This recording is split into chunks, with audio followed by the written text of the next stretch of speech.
Hello everyone, welcome back to my YouTube channel. Higher secondary first year নামভৰ্তি প্ৰক্ৰিয়াৰ বাবে online form fill up ইতিমধ্যে আৰম্ভ হৈছে। সকলো ছাত্ৰ ছাত্ৰীয়ে দৰ্পণ পৰ্টেলৰ যোগেদি নামভৰ্তিৰ বাবে আবেদন কৰিব লাগিব। অসমত থকা যিকোনো কলেজত নামভৰ্তি কৰাৰ বাবে দৰ্পণ পৰ্টেলৰ যোগেদি এপ্লাই কৰিব লাগিব। আজি আমি এইটো ভিডিঅ'ত আপোনালোকে কেনেকৈ এডমিশ্যনৰ বাবে নিজৰ মোবাইলত অনলাইন এপ্লাই কৰিব সেই প্ৰচেছটো সম্পূৰ্ণ ষ্টেপ বাই ষ্টেপ এইটো ভিডিঅ'ৰ জৰিয়তে দেখুৱাই দিয়া হ'ব। সো আমি এতিয়া ভিডিঅ'টো আৰম্ভ কৰিছোঁ। অনলাইন ফৰ্ম ফিল আপ কৰাৰ বাবে আপোনালোকে গুগলত দৰ্পণ পৰ্টেল লগইন আসাম লিখি সাৰ্চ কৰিব। নেক্সট এইটো পেজ খুল হ'ব। এতিয়া আপোনালোকে প্ৰথম যেটো লিংক আছে ইয়াতে ক্লিক কৰিব। তাৰ পাছত এইটো পেজ খুল হ'ব। এতিয়া আপোনালোকে ষ্টুডেন্ট এডমিশন ইয়াতে ক্লিক কৰিব। নেক্সট এইটো পেজ খুল হ'ব। এতিয়া আপোনালোকে do not have account, click here to register a new candidate, new account ইয়াতে ক্লিক কৰিব। ক্লিক হেয়াৰত ক্লিক কৰিব। এতিয়া এই পেজটো খুল খাব। ইয়াতে চাব Assam state school education board division 2 student registration form 2025। এতিয়া আপোনালোকে এই ফৰ্মটো ফিল আপ কৰিব লাগিব। প্ৰথমে ইয়াতে এক নম্বৰত চাব ইয়াতে সিলেক্ট বোৰ্ড সোৰ্স বোৰ্ড ইয়াৰ পৰা আপোনালোকে ASSEB ডিভিজন 1 ইয়াতে এইটো সিলেক্ট কৰিব। নেক্সট ইয়াতে চাব number 2 select class 10th exam passing year ইয়াৰ পৰা আপোনালোকে আপুনি কোনটো ইয়াৰত পাস কৰিছে হেতু সিলেক্ট কৰিব। Next name of class 10 examination ইয়াতে আপোনালোকে আসাম হায়াৰ SSLC আৰু CBSE হলে CBSE লিখি দিব। নেক্সট ইয়াতে চাব 4 নম্বৰ চাব ৰুল ইয়াতে আপোনাৰ ৰুলটো সিলেক্ট কৰিব। ইয়াৰ পৰা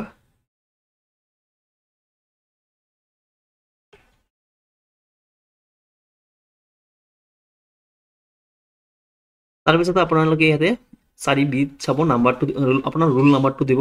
ইয়াৰ পৰা আপোনালোকে সিলেক্ট কৰিব লাগিব। নেক্সট ইয়াতে চাব 5 নম্বৰস টোটাল মাৰ্কসটো অটোমেটিক ইয়াতে থাকিব। নেক্সট আপোনালোকে ইয়াতে চাব মাৰ্কস অবটেইন ইয়াতে আপোনালোকে কিমান মাৰ্ক পাইছিল হেতু মেনশন কৰিব।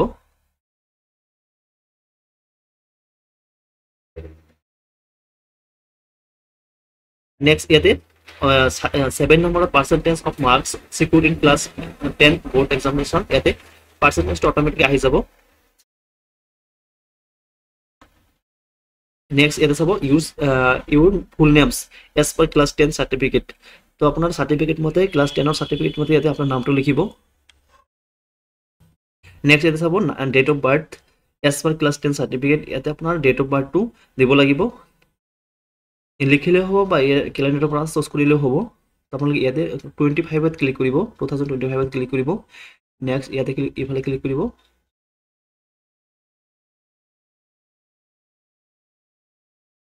দেন ইয়াৰ পৰা আপোনালোকে ডেট ইয়াৰটো সিলেক্ট কৰিব। দেন ইয়াৰ পৰা মান্থটো সিলেক্ট কৰিব। দেন ইয়াৰ পৰা ডেটটো সিলেক্ট কৰিব।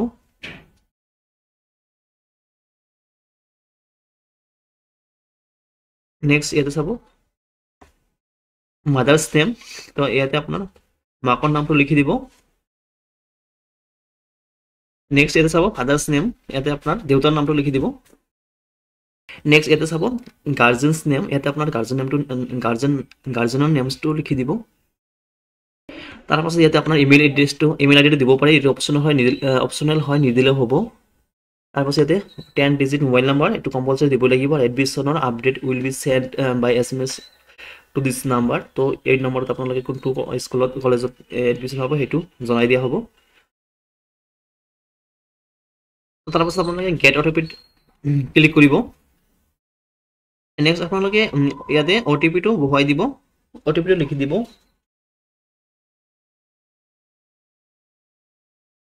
তো ইয়াতে চাব মোবাইল নাম্বাৰটো সাকসেসফুল ভেৰিফাইড। এতিয়া আপোনালোকে ইয়াতে সিলেক্ট নেশনালিটি ইয়াৰ পৰা এইটো ইন্ডিয়া অটোমেটিক সিলেক্ট হৈ থাকিব। নেক্সট আপোনালোকে ইয়াতে আধাৰ নাম্বাৰটো দিব লাগিব। আধাৰ নাম্বাৰটো ইয়াতে লিখিব। নেক্সট ইয়াতে চাব personal enrolment number PEN number এইটো অপশনাল হয়। নেক্সট ইয়াতে APAARID এইটো অপশনাল হয় দিলে হ'ব নিদিলে হ'ব। তো নেক্সট ইয়াতে চাব এড্ৰেছ ফৰ কমিউনিকেশ্যন তো ইয়াতে আপোনাৰ এড্ৰেছ লাগে আপোনাৰ ভিলেজৰ নেমটো লিখি দিব। নেক্সট ইয়াতে চাব এড্ৰেছ লাইন 2 আপোনাৰ পোষ্ট অফিচৰ নেমটো লিখি দিব। নেক্সট ইয়াৰ পৰা আপোনাৰ ষ্টেটটো সিলেক্ট হৈ থাকিব নেক্সট ইয়াৰ পৰা ডিস্ট্ৰিক্টটো চুজ কৰিব নেক্সট ইয়াতে পোষ্ট অফিচৰ নামটো লিখি দিব নেক্সট ইয়াতে পিন কোডটো লিখি দিব নেক্সট ইয়াতে ভিলেজৰ নেমটো লিখি দিব ভিলেজ বা টাউন নেক্সট এতিয়া আপোনালোকে ইয়াতে চাব সিলেক্ট ৰিলিজিয়ন ইয়াৰ পৰা আপোনালোকে ৰিলিজিয়নটো সিলেক্ট কৰিব নেক্সট ইয়াতে সিলেক্ট কাষ্ট ইয়াৰ পৰা আপোনাৰ কাষ্টটো সিলেক্ট কৰিব জেনাৰেল SC ST যেটো হেটো সিলেক্ট কৰিব নেক্সট ইয়াৰ পৰা আপোনালোকে জেন্ডাৰটো সিলেক্ট কৰিব দেন এটা চাব whether belongs to specially abled category তো ইয়াৰ পৰা আপোনালোকে yes হলে yes কৰিব otherwise no কৰিব নেক্সট এটা চাব whether belongs to T tribe বা আদিবাসী community T type হলে ইয়াতে yes কৰিব otherwise no কৰিব নেক্সট ইয়াতে 26 নম্বৰত চাব do you have any state বা national level extra curriculum certificate in sports culture বা NCC তো ইয়াতে আপোনালোকে থাকিলে yes কৰিব otherwise no থাকিব next is whether belongs to APL বা BPL category in case of BPL category income certificate of the family issued by concerned revenue circle তো ইয়াতে আপোনাৰ BPL certificate থাকিলে ইয়াৰ পৰা BPL হয় না APL হয় এটো চুজ কৰিব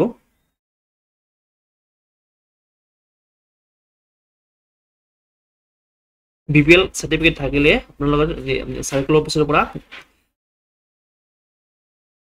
ইনকাম সাৰ্টিফিকেটটো লাব লাগিব আপলোড ৰিকোয়াৰ্ড ডকুমেন্টস তো প্ৰথমে আপোনালোকে ইয়াতে পাসপোৰ্ট সাইজ ফটো আপলোড কৰিব লাগিব তাৰপৰা আপোনালোকে ব্ৰাউজত ক্লিক কৰিব দেন আপোনালোকে মোবাইলৰ পৰা আপোনাৰ ফটোটো চুজ কৰিব আৰু আপলোড ক্লিক কৰিব এতিয়া আপোনালোকে আপলোড ক্লাস 10 মাৰ্কশিট ম্যাক্সিমাম সাইজটো দিয়া আছে 1 MB আৰু সাইজটো JPG বা PNG হ'ব লাগিব তো ব্ৰাউজত ক্লিক কৰিব তো মোবাইলৰ পৰা আপোনালোকে মাৰ্কশিটটো চুজ কৰি কিনে ওপেনত ক্লিক কৰিব নেক্সট আপোনালোকে ইয়াতে চাব caste certificate upload caste certificate maximum size 1 MB optional হয় যদি আপোনালোকে ক্যাটাগরিত বিলং কৰি দেন আপোনালোকে কাস্ট সাৰ্টিফিকেট আপলোড কৰিব লাগিব তো তাৰপৰা আপোনালোকে ব্ৰাউজত ক্লিক কৰিব তো ইয়াৰ পৰা কাস্ট সাৰ্টিফিকেটটো চুজ কৰিব মোবাইলৰ গ্যালাৰীৰ পৰা তো নেক্সট আপোনালোকে ওপেনত ক্লিক কৰিব নেক্সট এতিয়া আপোনালোকে 4 digit login pin of your choice তো আপোনালোকে চাইটা 4 ডিজিটৰ লগইন পিন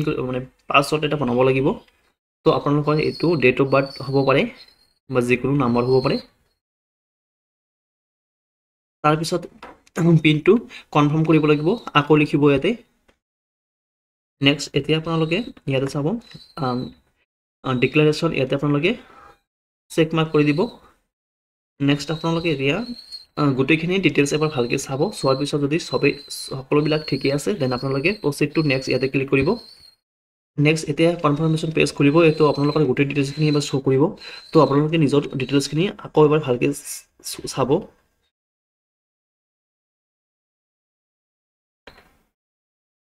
এতিয়া আপোনালোকে নেক্সট বটনত ক্লিক কৰিব তাৰ পিছত ইয়াতে ওকেত ক্লিক কৰিব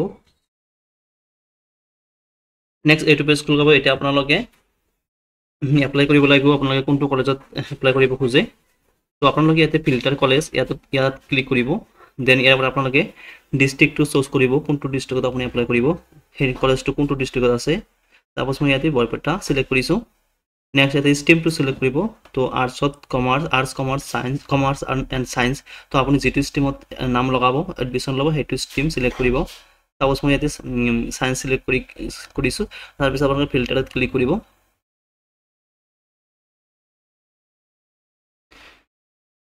এই ডিস্ট্ৰিক্টৰ গোটেইখিনি কলেজৰ নাম আহি যাব তো আপোনালোকে ইয়াৰ পৰা স্ক্ৰল ডাউন কৰি সেই কলেজটো উলাই ল'ব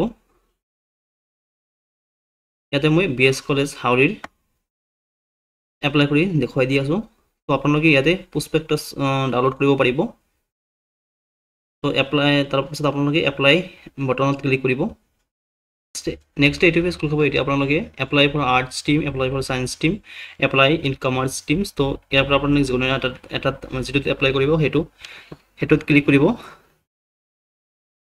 নেক্সট এটো পেজ খুলিব এতিয়া আপোনালোকে ইয়াৰ পৰা কোড 1 ইংলিছ তো থাকিবই দেন কোড 2 ইয়াৰ পৰা আপোনালোকে MIL টো সিলেক্ট কৰিব লাগিব তাৰ পিছত ইয়াতে ইলেক্টিভ 1ত কি দিব আপোনালোকে biology chemistry physics then elective 2 তাৰপিছত ইলেক্টিভ 3 আহিব এনেকৈ ইলেক্টিভ 4 চুজ কৰি দিব দেন এনভাইৰনমেন্টটো থাকিবই